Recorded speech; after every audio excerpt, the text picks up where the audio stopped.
Welcome to History H217, The Nature of History. I am Professor Sack, and I'll be your instructor for this course.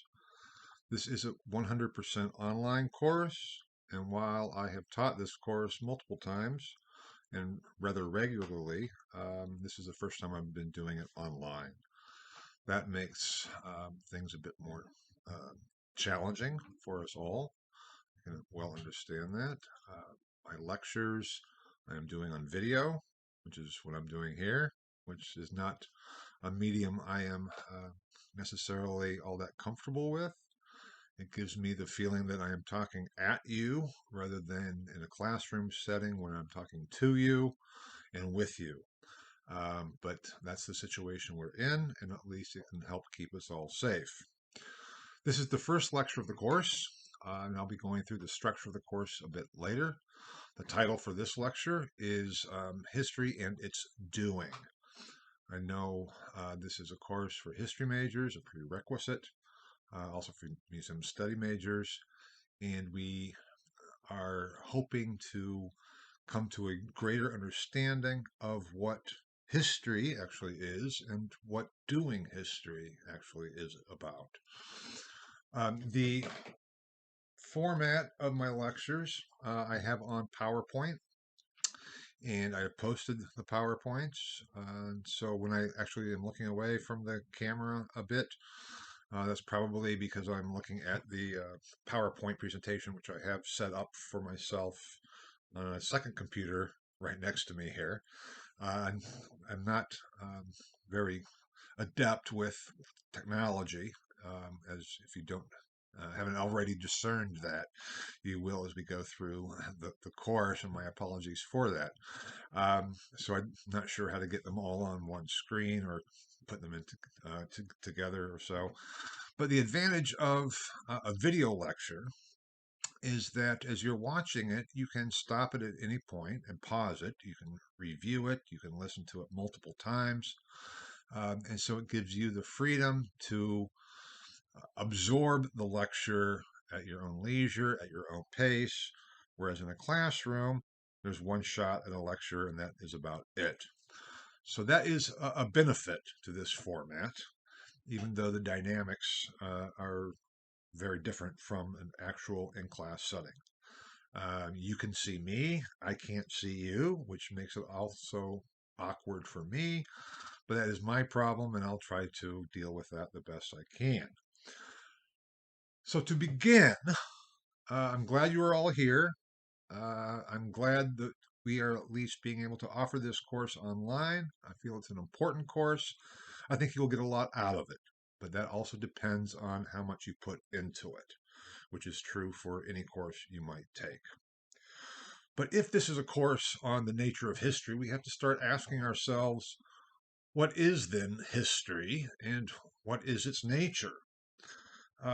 The purpose of this course is to help with that, to get an insight into the nature of history, whatever those words mean. And as we go through the lectures in the course, I think you'll gain a deeper appreciation of the complexities of both those terms, what history is and what the nature of history is. So often, now just as a reference, I'm on the slide, The Nature of History, which is slide number 3, I believe it is. History is indeterminate. We often use the word for a variety of things that we're not always sure are the same thing. What is history? Is it everything? Is it anything that has to do with the past? Is it simply the discipline of history? And on this slide, I have put up 4 different definitions of meanings of history in terms of how we understand the term and what it is we are referring to when we talk about history and the nature of history, particularly with respect to this class. The History 1, as it's labeled there, is history is everything that's happened. I mean, history is a story about the past. It is then technically could be everything that has happened up until the present moment. And that is the broadest definition, simply the past, which which often too is left undefined, and we'll be talking more about that as we go along as well. But yet that is too broad of a definition that we really can't do much with History 1. And so I have History 2. It says everything that has been preserved. And what do I mean by that?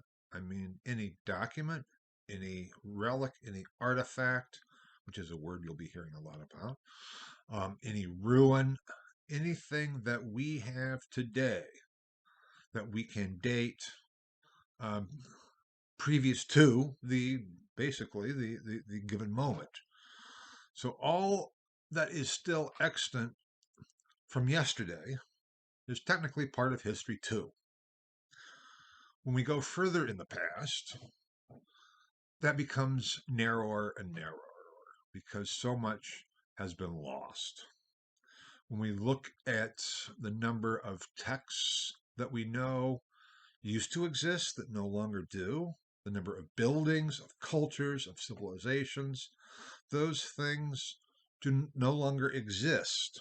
You can say, well, that's just part of being the past. The past, almost by definition, is that which no longer exists. But we have remnants from the past which do exist. And these are our sources. And I'll be talking a lot about sources throughout this course. These sources then signify, indicate what has happened. So in some ways, History 2 is the only access we have to History 1, whatever it is.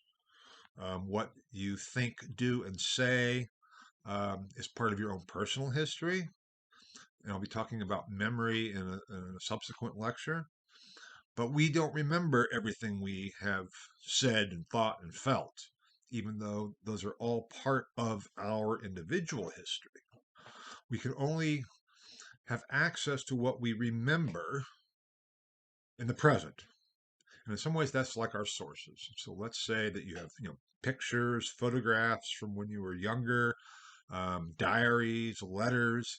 Those are all documents, pieces of evidence that signify the past. Now, if you lost, let's say, a photo album, and I'm not sure how many of you might be old enough to remember the photo albums, but I know I have a number of albums from the time I was a baby through at least college when my parents, my mother primarily, would take pictures and save them in these photo albums. And we used to go back and look at them every so often, and she would write the date and give a little caption of what was going on. And I know I've had the experience of looking back on those pictures and remembering events, occurrences that I usually don't remember. That's not part of my present memory. But I go, oh yeah, I remember that. Now that is a bit what sources are like. They give an indication of what had happened at some point in some way from some perspective. But again, the problem of sources we'll be talking a lot about. So that is History 2. Everything that has existed still today that somehow represents, signifies, gives evidence to the past, which I'm still leaving undefined, which I'll come back to. But that is still a very broad understanding because as individuals, we don't have access to everything that's happened. We don't have access to what people in ancient Mesopotamia or modern China today think and feel. We don't have access to what Napoleon thought and felt, except for what documents have survived. Historians write their history, their accounts, based on the evidence that exists as historians are writing it.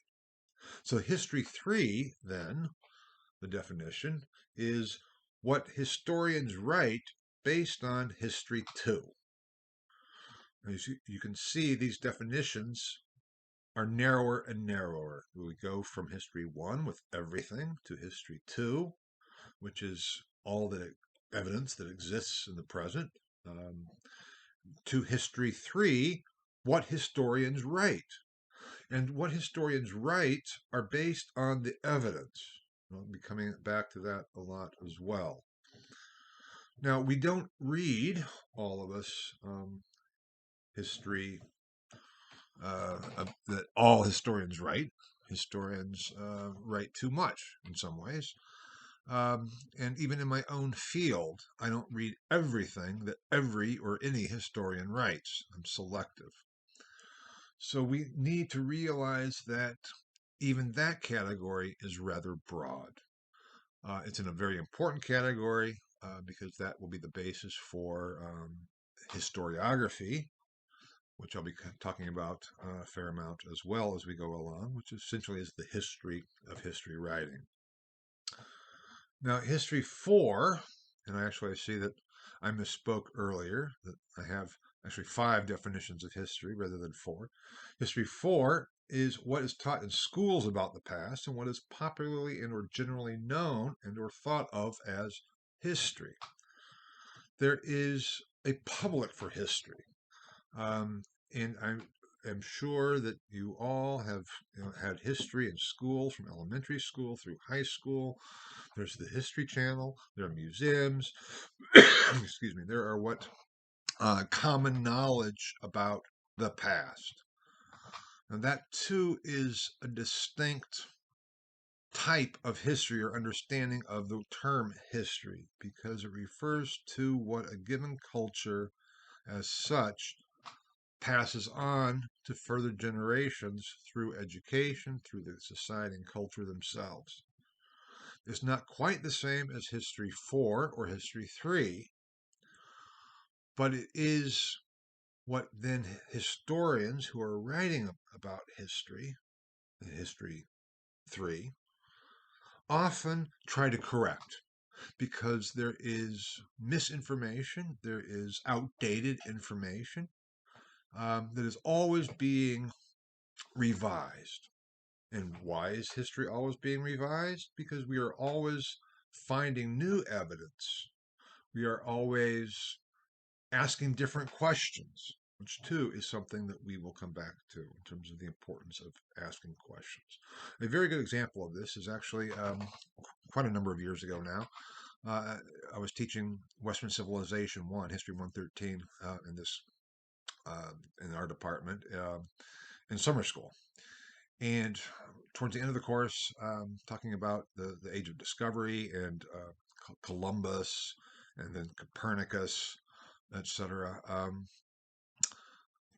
couple of my students, mostly not, but a couple of my students, would not believe me when I told them that every educated individual in the Middle Ages, going all the way back to the Greeks, simply knew that the earth was round. And the idea that Columbus proved that the earth was round and that before Columbus everybody thought the earth was flat, but then Columbus proved them all wrong, that is a myth.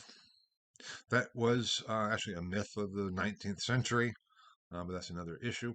But my students would not believe me because they had been taught that that is what Columbus did do. That was partly the popular imagination that was there. I grew up with that kind of idea. Now, historians, professional academic historians, have known this, I'm not sure when, but forever almost. And they have known that the ancient Greeks, for example, Aristarchus of Samos, not only had measured the circumference of the Earth, but then Aristarchus also had posited a heliocentric universe. That's something I may come back to later. People did not accept Aristarchus's heliocentrism then, and it wasn't until Copernicus, and actually not until Copernicus, it wasn't actually until Galileo that the heliocentrism became the accepted norm. But the flat Earth theory was a development of the 19th century. Now, historians can go back and look at that and offer evidence that this idea that Columbus proved that the world was round was a myth. It was a story. It was accepted as historical reality, but it was not historical reality. Many of the stories we tell ourselves especially to younger children as we grow up. Just think about Thanksgiving, the stories of the settlers coming over, the pilgrims coming over, and meeting with the Native Americans and sharing a peace pipe and having this wonderful celebration is a story or a myth. I'll be saying a lot more about myth that we tell ourselves about who we are and whom we have been. It is very different to tell a child, yes, and the coming of the Europeans to the New World. The New World, from the European perspective, was actually the violent subjugation of an indigenous population. That is not something we celebrate at Thanksgiving. So the popular understanding of the past in movies, everything from Pocahontas to who knows what, The Last of the Mohicans or so, in literature, reinforces ideas about the past that historians show or end up showing eventually was not really the case, or was only a very small part of the story.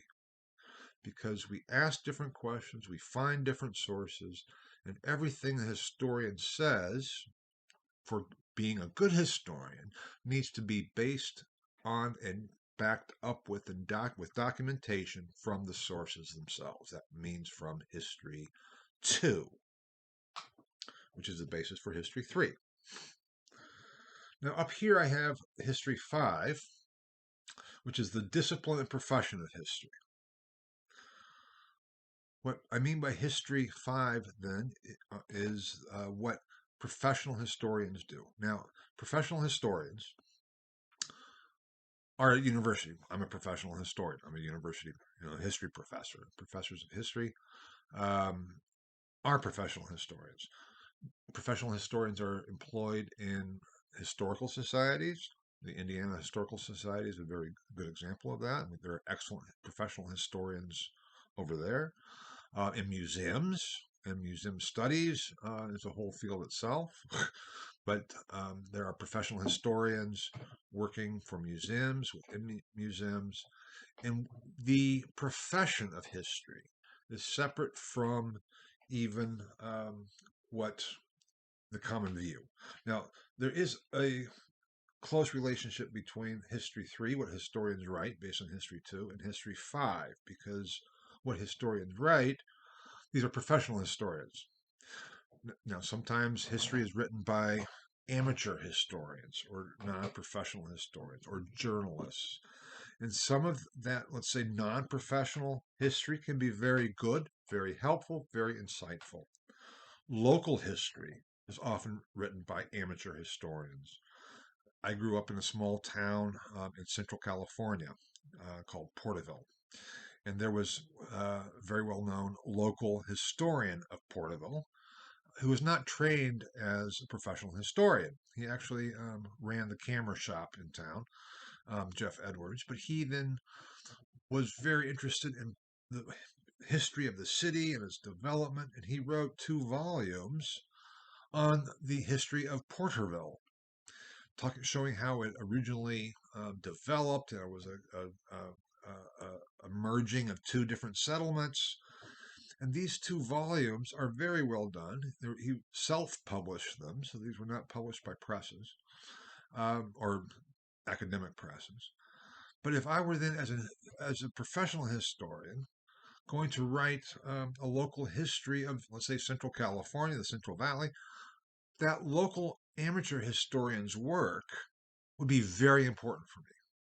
So I'm not trying to say that only professional historians write good history. That's not really the case. But they are the discipline that does produce historical works, new historical knowledge, new historical understanding, much as in almost any professional discipline.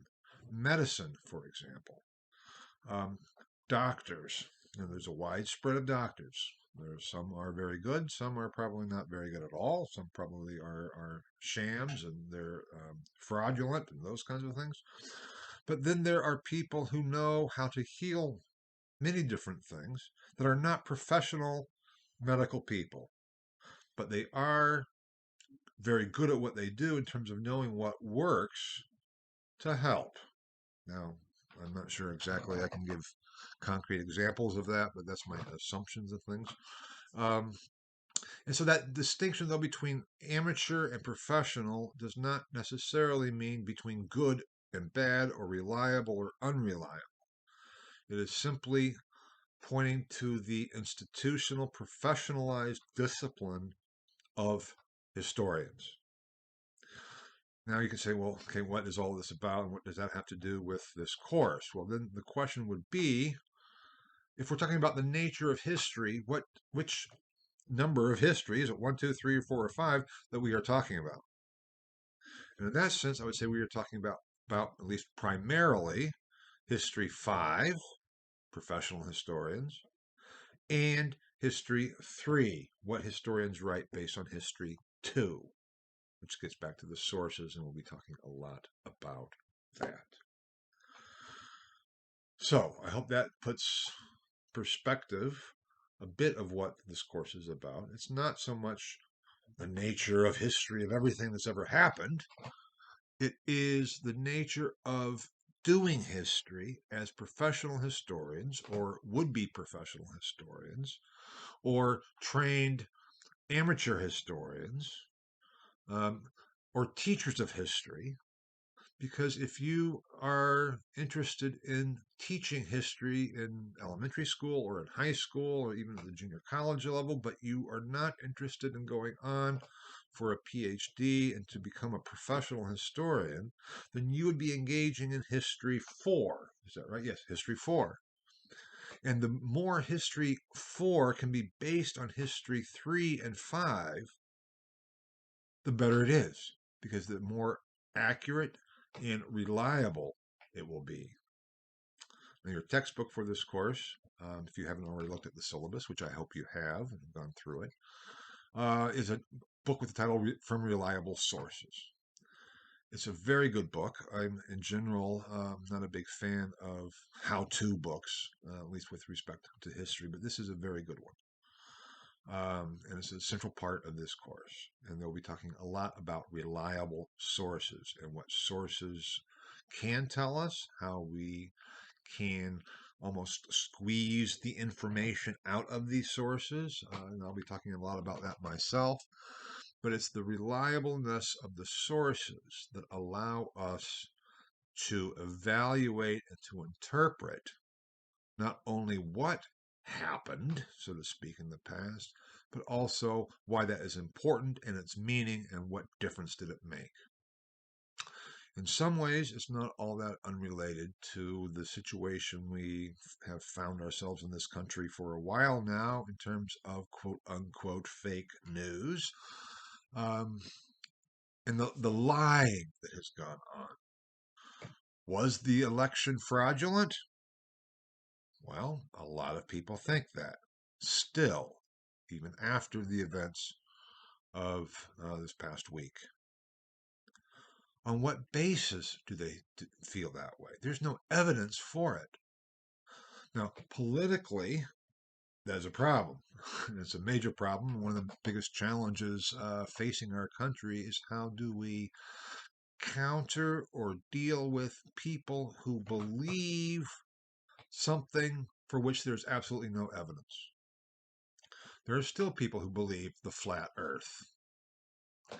I think even Shaquille O'Neal at one point came out saying, yes, he was a flat earther. There's no evidence of that. There's no evidence of widespread fraud. There's no evidence that everyone in the Middle Ages thought the world was flat. That's the point. And that is why, too, history is so important, because it brings us back to what can be verified, what can be relied on as the evidence for our understandings of the past, which form the basis for our understandings of ourselves today.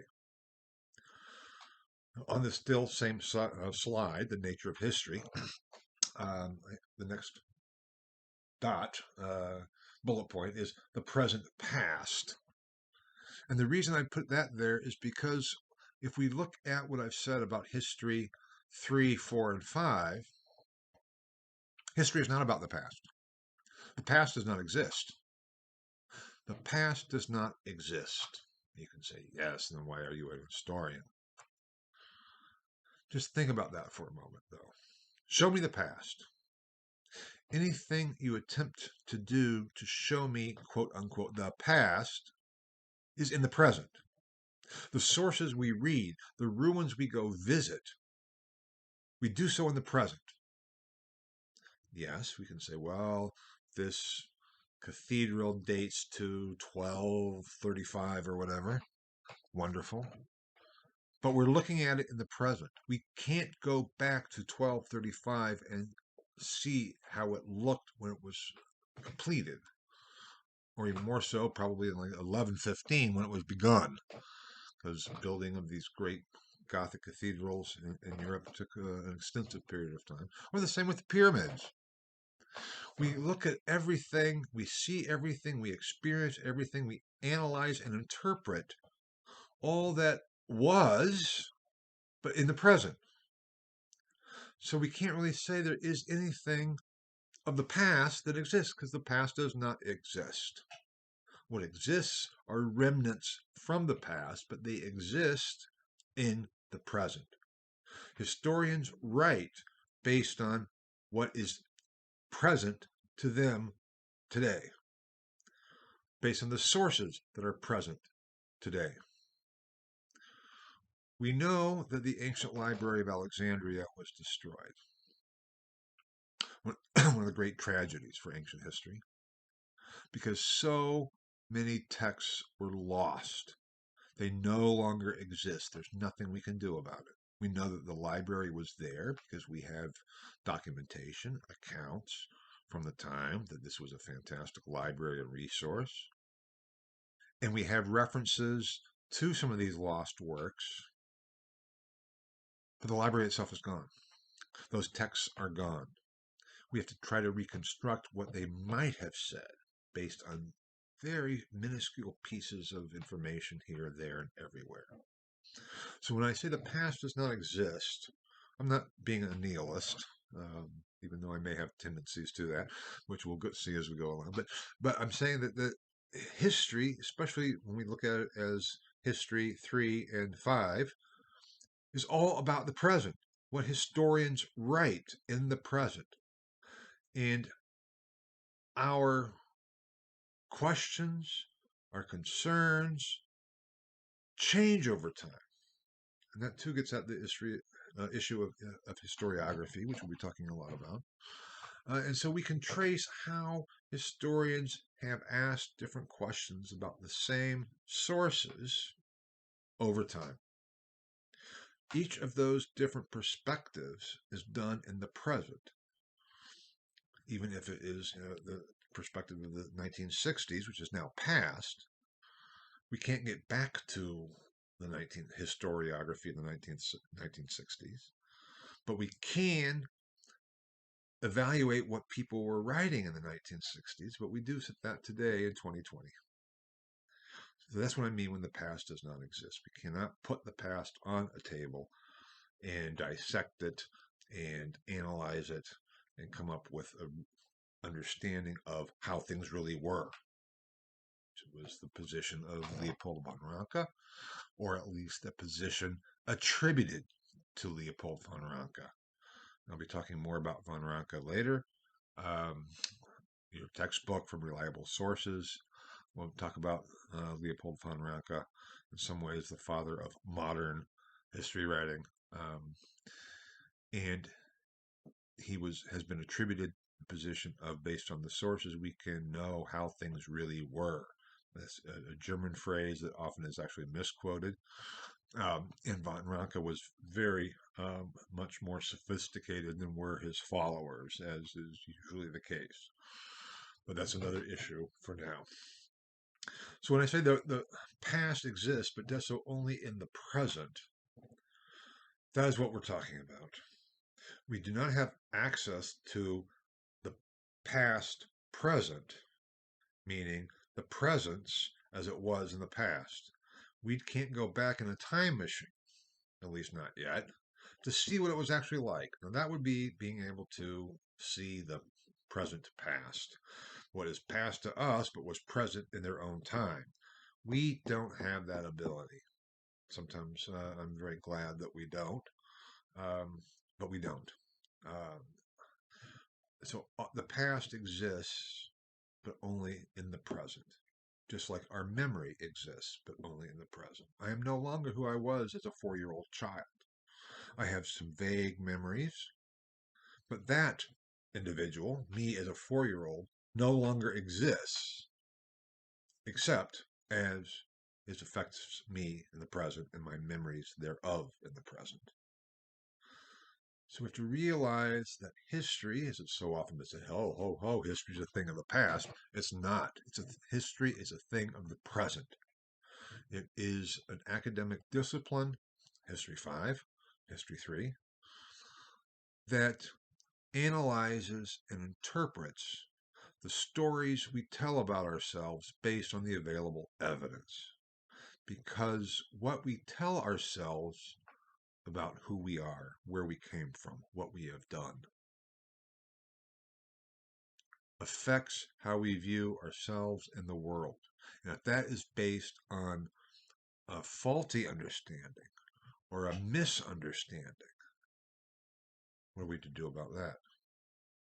Now, those are the important questions. We'll see how that goes, and how that all works and the importance thereof as we go through this course. Or at least that is the intent and the goal.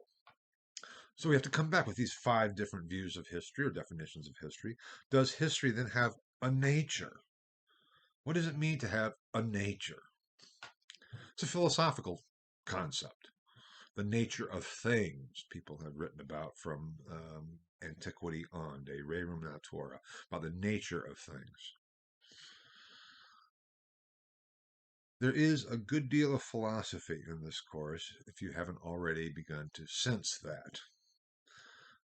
Often students, when I teach this course, this first lecture, I begin at some point to see their eyes kind of glaze over, and they're like, what? I thought I was in a history course, and here we're talking about philosophy, which will be true for a couple more lectures in any case, when I talk about signification and the meaning and how we can understand and discern meaning.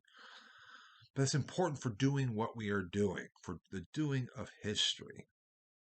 If we don't understand what it is that we are doing, then we're not going to be doing it reliably, academically, professionally.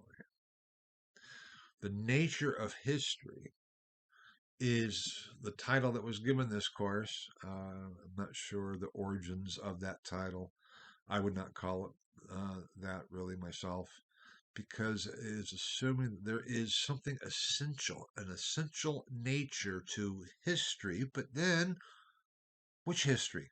On what basis? On time? On all of time? Was history, is there a nature of the history of the universe? You say, well, no, because technically, history, the historical period, that which distinguishes history from prehistoric, is writing. And writing that has been preserved are sources.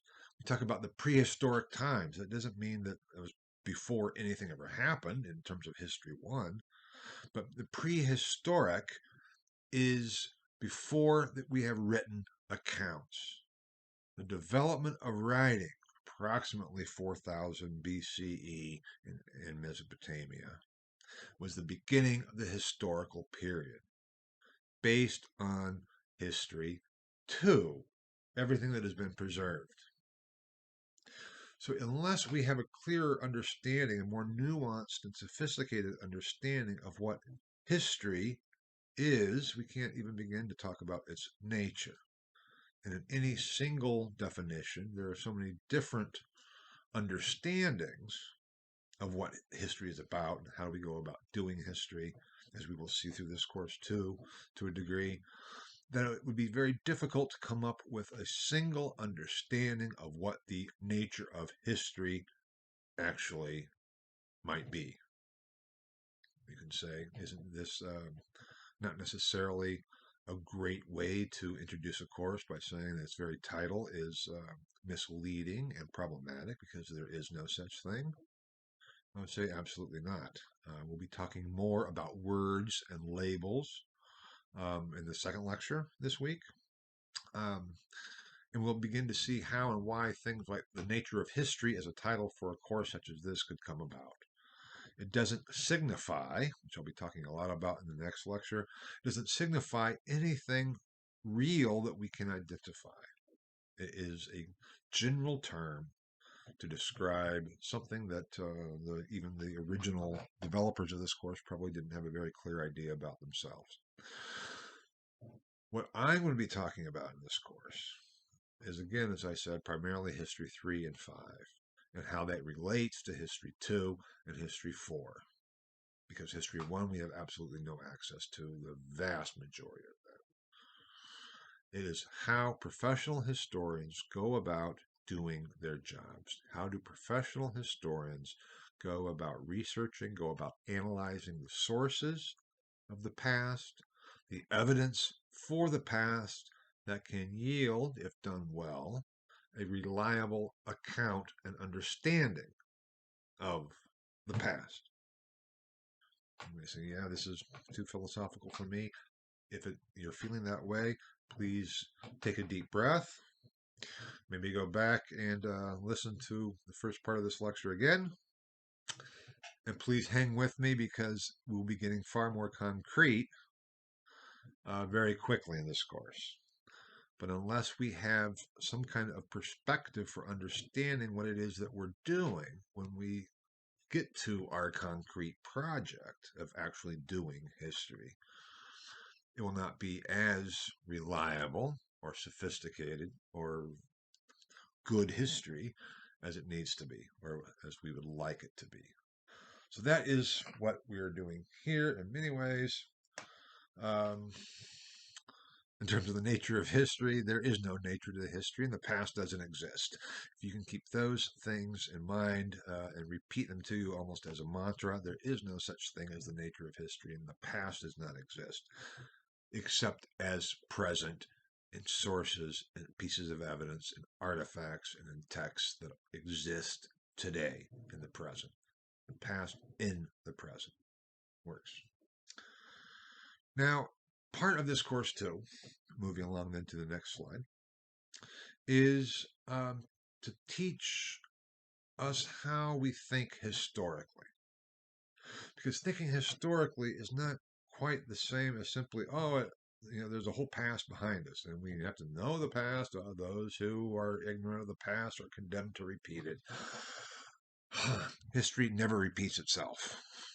That's another part of your mantra I might want to try to instill in you. History never repeats.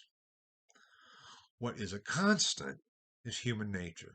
Human nature, I'm not going to go into that, but our needs, our desires, our wants, our hopes, our dreams, our fears.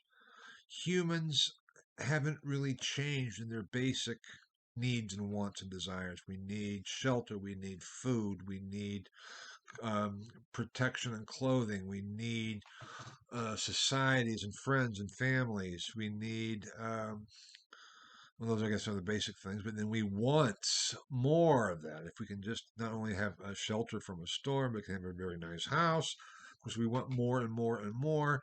And those types of desires and wants have always been there, essentially. Culturally determined, and culture changes, but people still want the same things. And that gives the impression that history repeats itself. I'm not going to go much further into that issue now. Just think about it as we approach the past. This is something new in each and every moment. Might give the, think, of Napoleon invaded Russia. Oh my gosh, he lost. Hitler invaded Russia. Oh my God, he lost. What idiots, they should have learned from the past. We don't learn from our past.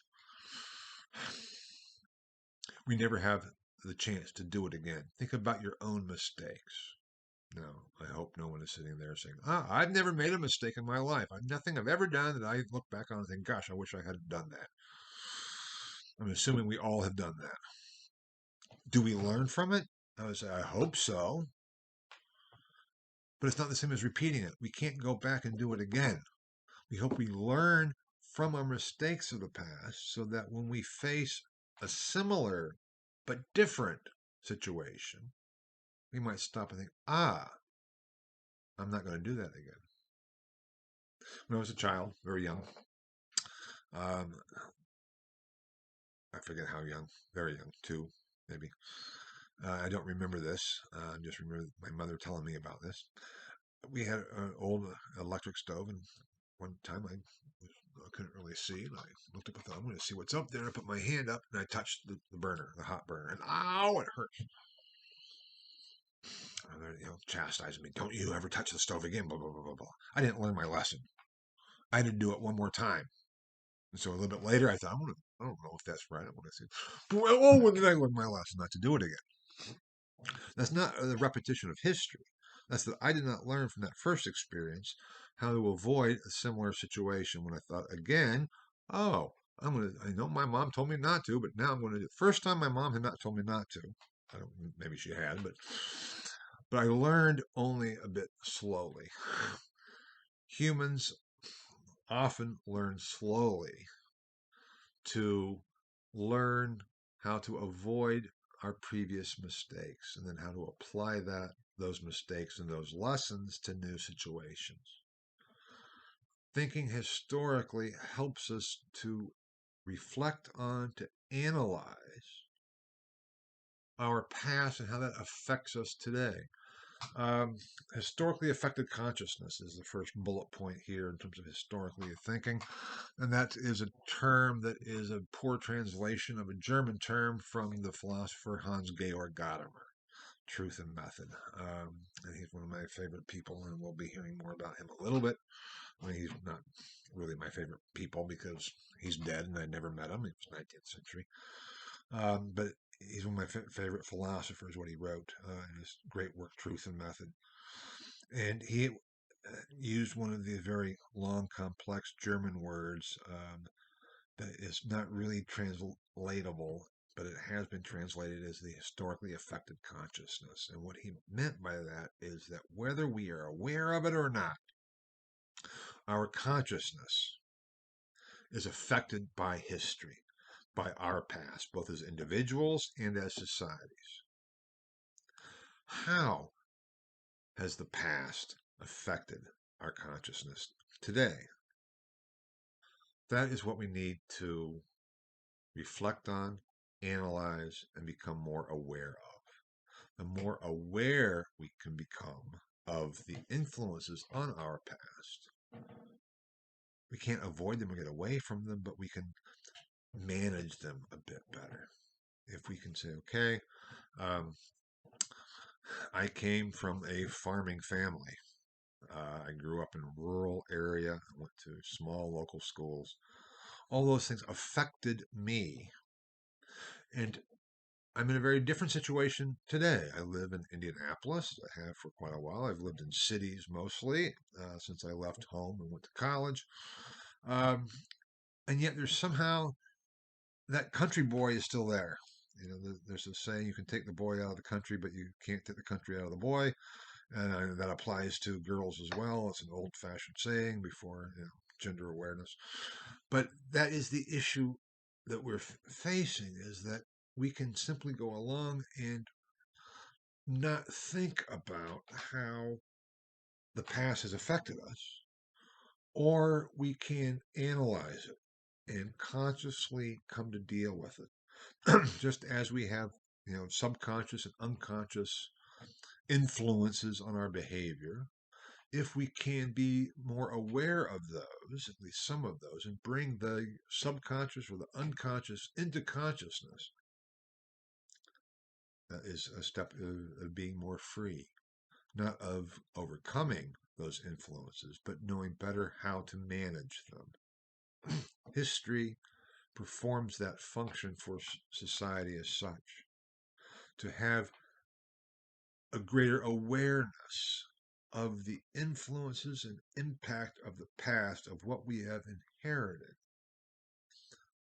to help us understand where we are in the present, which is all what this is all about, and where we are going to go in the future.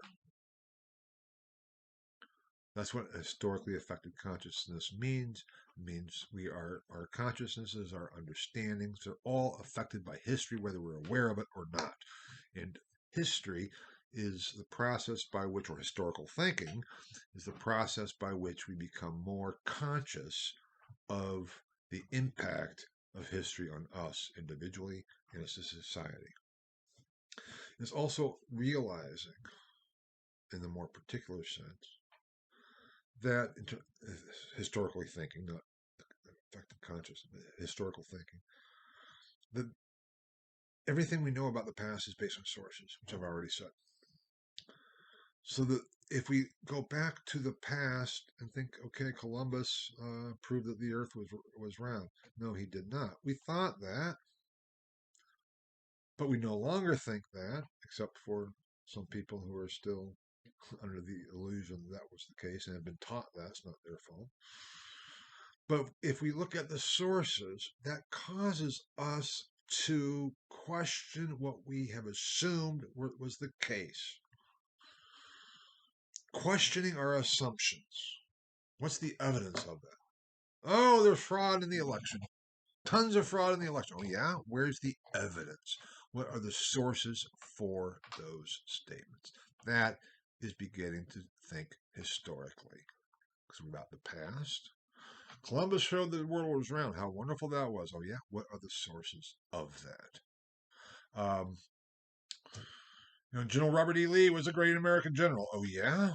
On what basis? What are the sources of that make him a great American general as opposed to being a traitor and a treasonous oppositional leader? That gets to the issue of adjectives and labels and words, which we'll be talking about next lecture. But that is what we're getting at here, that beginning to think historically, whether you're a professional historian or not, is to realize that statements about the past have to be verified based on evidence and documentation. That's the sources. We also have to realize that historical thinking is moving beyond the very common, especially with terms of history 4, idea of causation. And this is a real problem. And here I should make you aware that this is my position, and by no means do all professional historians agree with me. History is still seen as identifying causes by a lot of people, even by professional historians.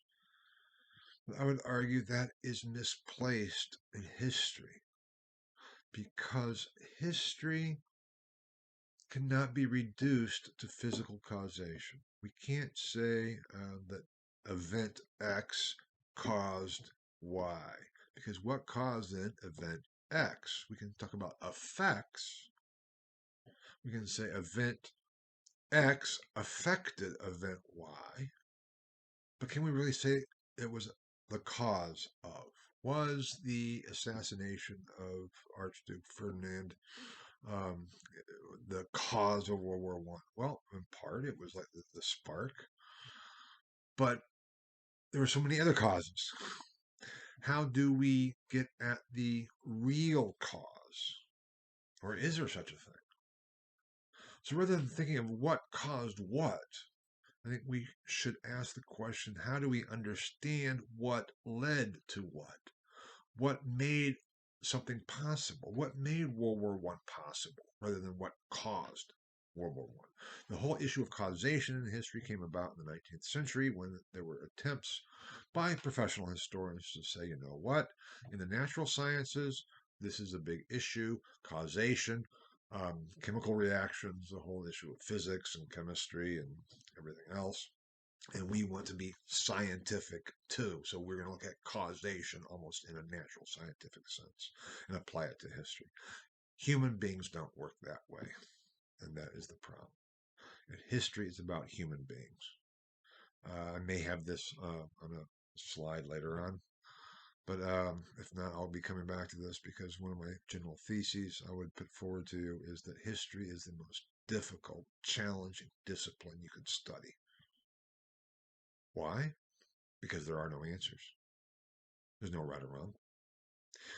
There are good answers and bad answers. There are plausible and less plausible answers, but there are no answers. How do humans behave, and why do they behave the way they do? Why do we do the things we do? Have you ever asked yourself that? Why are you in this course? There's all kinds of reasons. Everything from I really didn't want to be, but it's required for my major, so I'm taking it, to I can't wait, I'm really excited by this, to, then why were you here? Why? Because you wouldn't be in this course if you weren't at IUPUI. So why did you come to IUPUI? Because if you had not come to IUPUI, you would not be in this course right now, in any case. And then why did you not go somewhere else? All these, and the issue of causation can be expanded ad infinitum to be meaningless, or it's a reduction that doesn't help us understand what it is it's all about. We have to get beyond causality. I have it there. The post hoc ergo propter hoc fallacy. It's a Latin phrase. There are some Latin phrases I hope you will learn. This is one. It's a fallacy, which means a wrong argument, a fallacious argument. To say that this came after this, therefore what came before caused it.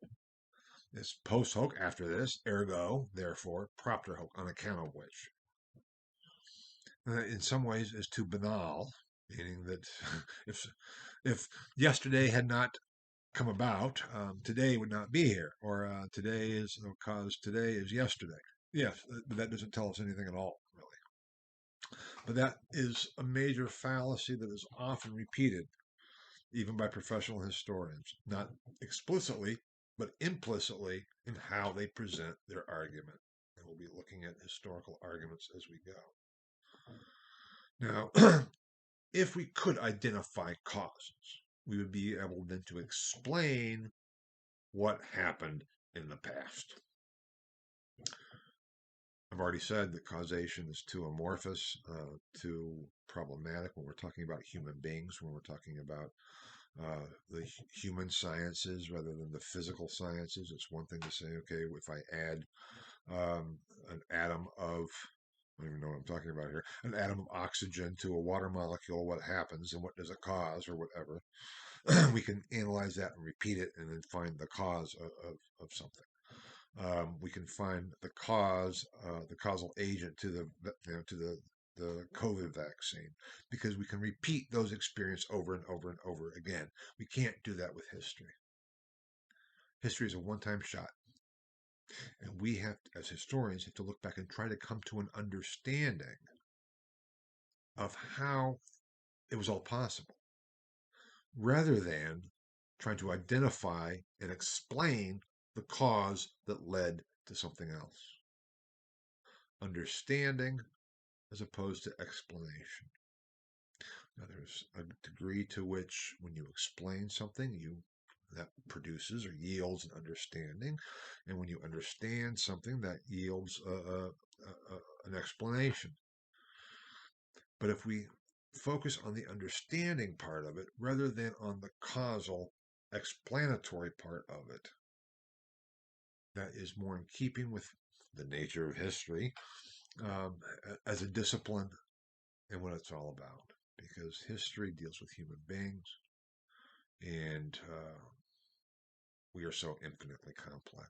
If we want to start looking at why do we do the things we do, we still haven't figured that out after all these years of thinking about it. But we can come to a greater degree of understanding of ourselves, of our society, of our world, and how the past has impacted and affected our present. That's what, in my view, historical thinking is all about. That being the case, just in terms of the importance of history, the impact of history, I've talked about history as giving us our sense of who we are. I have up here on the slide the impact of history, history as identity. We all have our personal histories, and my own personal history and my memory of it is what my identity is how I know who I am. I often use this thought experiment. Pretend after you watch this lecture, hopefully you won't go out because with COVID, we're not supposed to be going out to bars and things. But let's say listen to this lecture, think, oh my God, you go into your kitchen, wherever you keep your booze, and you get really drunk because I just can't handle this whatsoever, and then you fall down the stairs and hit your head, um, and you wake up after being knocked out, and you can't remember anything. You have complete amnesia. You don't remember your name. You don't remember what you're doing there, how you got there. In short, you have lost your identity. Who are you? Slowly, though, if you're fortunate, your memory starts coming back. Oh, yeah, now I remember. Oh my God, it was that horrible lecture that just freaked me out. And so as memory comes back, we regain our sense of identity. Now, that is for an individual, but it's also that way as a society. We, in our country today, are coming to terms with so many issues of identity. And I'm not talking here about gender politics or anything else. I'm talking about as our country. The Black Lives Matter movement is one of those. Should we keep up the monuments, the Southern monuments, or should we get rid of them? Should we rename military bases named after Confederate generals, or should we rename them? Should we rename schools? And all these kinds of things all affect our understanding, as I previously said, of who we are. And if we are not constantly evaluating and reevaluating who we are in light of the evidence, the reliable sources, the sources that are there that speak to us, no, that's not the way it was, we will have a false sense of identity. Now, that identity, that concept of who we are, whether it's false or not, is related to myth. And I mentioned myth before. When I use the word myth in this context, and I have up there the second bullet point, history as myth, I do not mean myth as false. Oh, that's a myth. That didn't happen. Odysseus in the Odyssey fighting the Cyclops. That never happened. That's a myth. Here I mean it in a different way. Myth contains truth, but not scientific truth. It contains mythic, poetic truth. Think about a red rose. Think about your beloved. If any of you have ever been in love, in some ways I would not wish that on anybody because it's a horrible situation to be in. Makes you act completely crazy and everything else. But let's say you're in love and your beloved gives you a red rose. Now, yes, I'm showing my age. I didn't want to make this gendered analogy because usually it's a male giving a female a red rose, and I'm not sure how it would all work in other types of relationships. But my point is, your beloved, whomever it might be, giving you a red rose, that is a symbol of love. And when that person would give you that red rose, your heart would go, pitter patter, oh, he or she loves me. That is real. It would not have the same effect if your beloved said, here, darling, here is a Rosa Rosa. Isn't it wonderful? Look at the stamen and the petal, and gives a botanical definition of the plant, which is what a red rose is. It's a plant. It's a botanical specimen, but it takes on different meaning. That is poetic meaning. That is can be truth, but in a different understanding of truth. History is in that understanding of truth. Myth is what we tell ourselves we are, about ourselves, about the past. Mythos in Greek is just that. It is a story that tells us who we are. When I use myth, that is what I'm getting at. It's not as opposed to falsehood, it is just a different way of understanding what is going on. Expressing true realities in ways that cannot be expressed, let's say, in straightforward scientific, quote unquote, objective. That's a whole other problem with the concept of objectivity. Objective manner can't be done. You can't look at a sunset if you're sitting there with your beloved after he or she gives you your red rose and you're gazing at the beautiful sunset. Is there truth there? I would say absolutely. But it's not atmospheric truth, even though there's that truth too.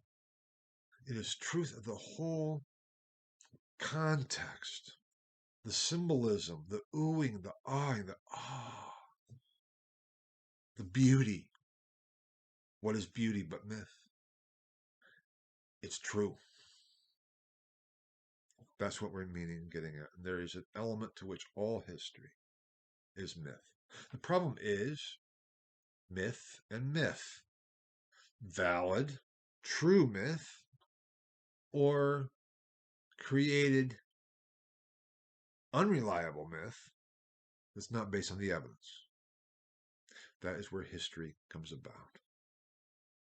The concept that the Aryan race were the superior race, i.e., not only the eugenics that were developed here in Indiana in the 1920s and then sent to Germany, but the German concept and Hitler's concept of the superior race is a myth. Not true. But just think of the impact of that myth. History can perform the function of exploding invalid myth that cannot be substantiated based on documented evidence, which is not to say we are reducing everything to objective scientific understandings of truth. We're not. The hammer blow of history. That comes from an aphorism from the 19th century philosopher Friedrich Nietzsche, which he's also one of my favorite philosophers. That concept of the master race, the superior race, has often been attributed to him, but it was not in his view whatsoever. But that's a whole other issue. Actually, his sister, who gained custody of his works, especially after he went insane, which is a wonderful thing about Nietzsche because he went insane. And oh my gosh, anyway, she was a Nazi, but that's a whole other story. Nietzsche stood strongly against anything that eventually evolved into Hitler. It was a perversion of his understanding and his works. And one of the points he made was that with history gives us the hammer blows of history. History can smash apart these false narratives that we tell ourselves, these myths that we grow up with and think about, that the world is flat. History, based on the sources, the evidence, can blow those apart. And in that sense, it's always a check on our false assumptions of who we are and where we have been and how we have come to the position where we are now. It's an ongoing process. Because as soon as one myth is shattered and blown up, another takes its place. We see this throughout the development of history, at least from the Western perspective, from antiquity to the Middle Ages, the early modern, the modern Europe, and also always to the present. One myth always supplants and replaces a previous myth, a previous understanding of the world, of who we are. How do we know that we know how the universe works? Okay, we are living in a post-Newtonian world. It's mythic. How many of you have seen a quark or tasted the spin? They have flavors. Quarks have. We're talking about subatomic particles. Have you ever seen one? No. Has anyone ever seen one? No. We see pieces of evidence that we then interpret and try to explain and understand to account for what it is we observe. And we use, at times, when we get into some of these realms, the subatomic realm and the black holes and all those things, language that is as figurative as any other type of language that is mythic. These are myths. It doesn't mean they're not true. When we talk about black holes, we're not talking about something. We're talking about what we observe and describe it. We'll be talking a lot more about this again in the next lecture in terms of words and signification and labels and things. Because the phenomena of what we observe would be the same regardless of how we describe it. But so often we describe it in a particular manner and then take how we describe it as the actual physical reality. And we do the same thing with history. We have to constantly use history as a hammer blow to the false narratives and the false consciousness that is inherent in the human condition. It's not that we can avoid it. It's not that someone comes along and says, I have the truth, and I'm going to use the hammer blow of history and show how everybody else has always been wrong and I alone am the truth. That itself is a myth and needs to be exploded with the hammer blow of history. It's a process. Myth replaces myth. And without the hammer blow of history, myths that even maybe start as viable myths based on reliable sources develop to become dangerous. That's the problem. How do we keep myth and the mythicization of ourselves, our societies, our countries, from devolving into danger? American exceptionalism. Is there something unique and wonderful about this country? I would say absolutely. From the very beginnings. Are there also things horrible about it? Absolutely. If we allow the positives, so to speak, to overshadow and repress and erase the negatives, that's when it becomes dangerous. We somehow have to keep them in balance, and that too is a process. We're not going to say that this country is just an evil country because look at all the horrors it has inflicted on the world. That would be as unreliable and faulty as saying this is the greatest country that ever was, and we are the bastion of freedom and peace and democracy, and how wonderful all of that is. They don't cancel each other out. They are held in tension, and it's the job of the historian, the responsibility of the historian, to analyze and evaluate our understanding of ourselves and our past, and how that understanding affects how we are today, and what we think about the past, how that affects how we are today, and how we deal with this ongoing process, or what should be an ongoing process of myth replacing myth, and the tension of the complexity of being human. Now, I think that is about where am I here?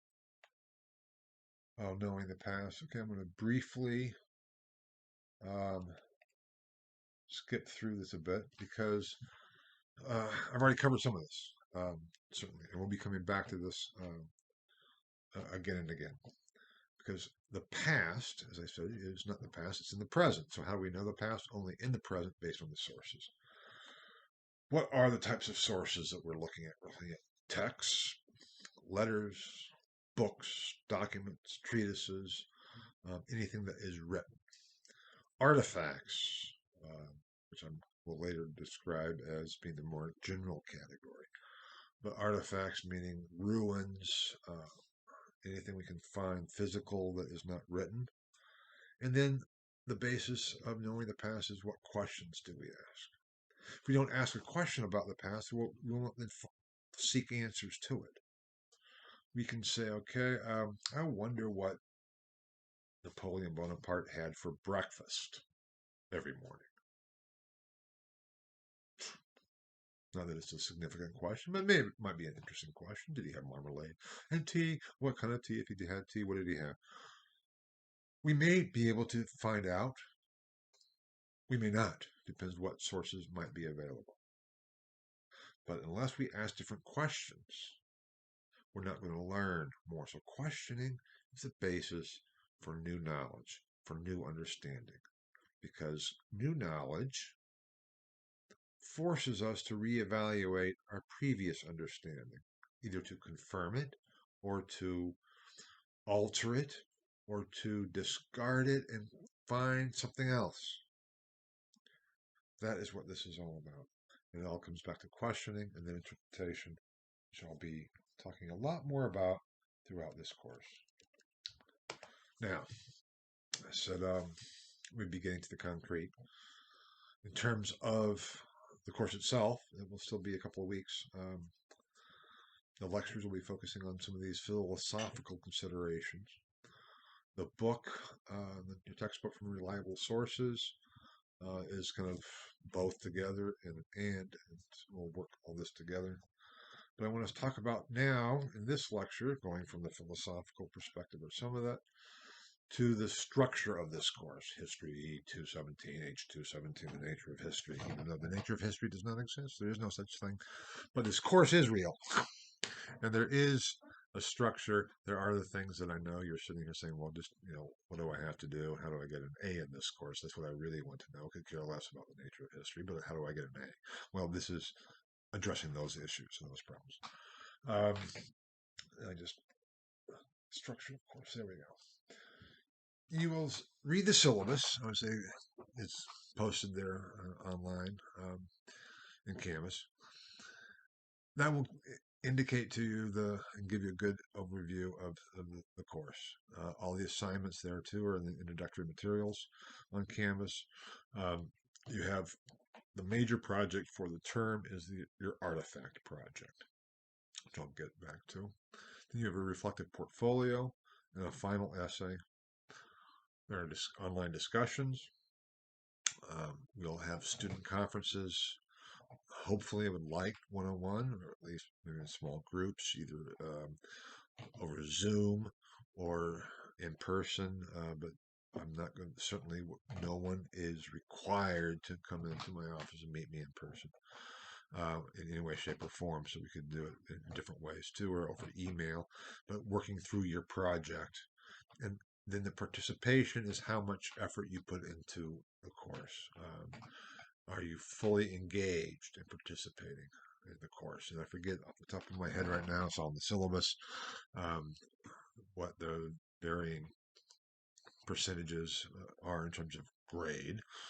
But the artifact project and the final portfolio are the most important. The artifact project is giving you the opportunity, and I think it's an exciting and fun opportunity, of actually doing history. The artifact I just described a short while ago, as being ruins or relic somewhere.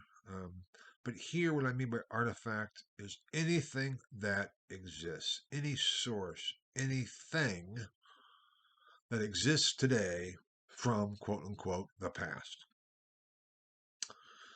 You are to select one artifact and make that the basis of your project, where you will write an interpretation, an historical account of that artifact. It does not mean that for your history of that artifact, that you cannot or should not use other artifacts or other sources. You certainly should. But the point is to analyze a single artifact. Could be a text. It could be a monument. It could be one of the monuments downtown. It could be, a text is a book, meaning, or whatever. It could be something from your own family. One student had an artifact, and she brought in her grandfather's World War II jacket and wrote a wonderful essay talking about the history of this jacket and how it related to her grandfather. Um, so it can be a memento, a family memento. You can be doing family history on, how did this get here? How is this in the family? Where did it come from? Another student one time brought in an ancient Native American arrowhead that he and his father had found, and they didn't know much about it. They just thought, cool, here's a arrow, we pick it up. But started doing research on it, and it opens up a whole world into it. Finding out what the the stadium. I can't even think of the name of the stadium right now, but the big stadium downtown. That could be an artifact itself. A building could be an artifact. And looking at the history of that and how it came to be is important. IUPUI could be an artifact. It might be a bit too much to do for this kind of a paper, but one particular aspect of it could be. So you need or will need to identify an artifact about which you want to research and analyze and interpret its importance and meaning in some kind of context. Now you may be saying, this is what? How am I to choose? Well, I'd say choose something of interest. Because if you're not interested, you're not going to be asking the right questions. You're not going to have the motivation to do the work that will be needed. So choose something that you find interesting. It can be anything. I can't think off the top of my head of any artifact that you might choose that I would say, no, that won't work. It could be too broad. If you said, yeah, I want to do IUPUI, that won't work. Kavanaugh Hall might, or um, the origins of IUPUI. There's not a single artifact. That's a topic, but you might be able to find um, a foundational document that would be an artifact. An artifact could be one thing. So when I say IUPUI probably wasn't the best example, but the war memorial downtown, that could be one artifact. The stadium could be one artifact. Um, Again, family heirloom could be one artifact. A text could be one artifact. Now that would proposes a text proposes other challenges, and I will be working with you also individually in terms of how to make that artifact work for you. I'll be talking more about that as we go along, but what the first thing, your first assignment, is to choose an artifact and have it approved by me. That is due, I think, in a couple weeks. That doesn't mean you can't change. You can change but you should do it very quickly. I mean, if you choose one artifact and you start looking and can't find anything, we'll have to go from there. It could be, of course, broadened out. There's different ways to deal with it. Because the reason we're doing this is because as historians, these are all pieces of evidence that are extant now, but from the past. How do we analyze and interpret them to understand history? What do they tell us? What do they reveal? What do they open up? Another student had her grandfather's World War II draft cards. Thought, what can you do with this? But the more you get into it, the more worlds open up to you. So I would say, don't worry about how can I choose the best artifact that will be the easiest thing to do. Choose something that you are interested in. Now, if you need help with ideas, you can email me and I can give you suggestions, but it's better for you to bring your own interests to this project because that's what historical research is all about. We'll be talking a lot about the artifact project as we go along, but that's what it's going to be. The final reflective portfolio, the assignment's all there, tells you what to do. It's based on the textbook. You have to write questions about each of the chapters and also questions about your artifact project as we go along. questions based on some of the lectures. Um, and then the final essay, I'm gonna even have to look back. I don't actually remember right now. I'm sorry about the final essay, but I'll come back to that.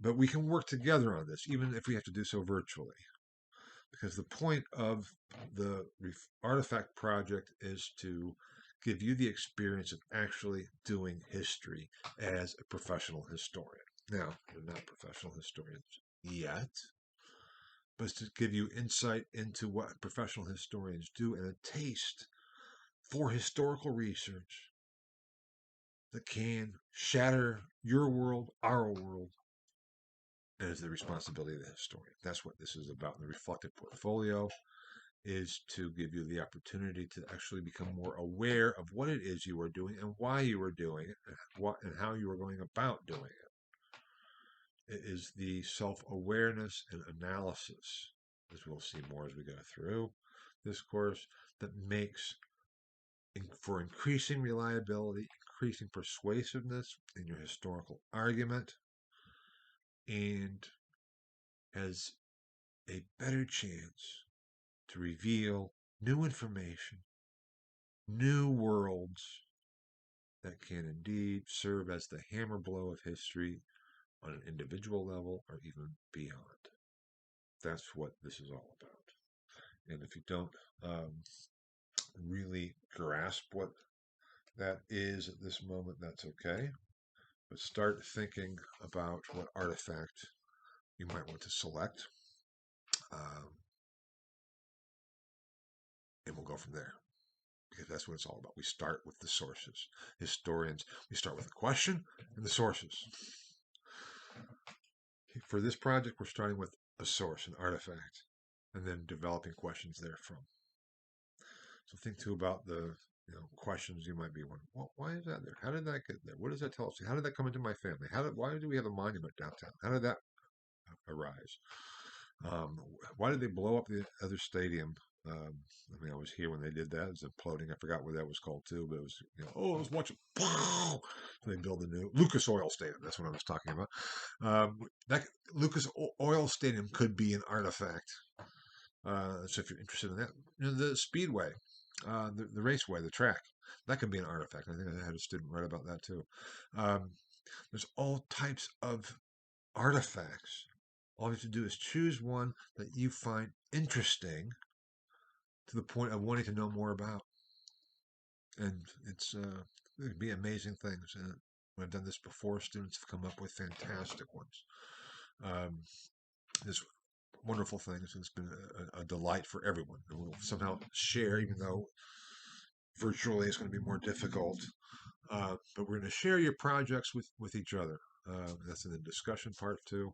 And we'll find a way to do all of this. So that is what this course is about. The lectures are important. And with the lectures, and this is the end of the first one, you're thinking, oh, thank God.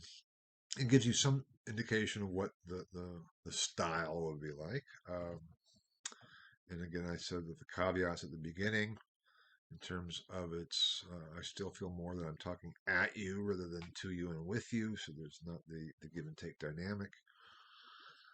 But it gives you the opportunity as a video to pause it and stop. I would also say take notes, because the lectures are important and should affect in some way, if not explicitly enter into your reflective portfolio. Obviously not with the first 6 questions dealing with the textbook, but you could bring some of them in to support what you might be saying about the textbook, but then also some of the later questions and how you go about doing your project.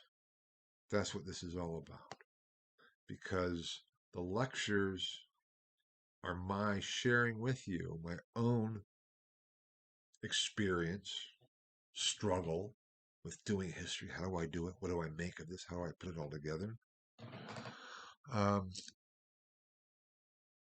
It's important. It's what is unique about this course. I take my responsibilities, no, I shouldn't say that. I do take my responsibilities seriously, but I take my role as a professor very seriously. This course would be different if anybody else were teaching it. I'm not going to say it would be worse or better. It just would be different. But I have an obligation, I feel, to share with you what I can share with you that nobody else in the world can. That doesn't mean that no one else can share with you perspectives of history. That doesn't mean that no one else can explain to you how to go about some basic types of analyses and things like that. But you are paying for me and for the course, of course. But this is what I bring to it that makes it unique and makes it different from any other course anywhere in the world. And in my own area, I'm one of the world's leading experts in my area. I'll be talking more about that too. And so the experience that I can share with you, I think, will help you come to a greater understanding of what doing history is actually about as you yourselves are doing history with your artifact project, which then will bring about a new understanding of what history is all about and what history is and its quote unquote nature. End of lecture 1. Lecture 2 then will be focused on words and labels. Again, it will be philosophical, but also practical, because words have meaning. I'll leave it there for today, for now.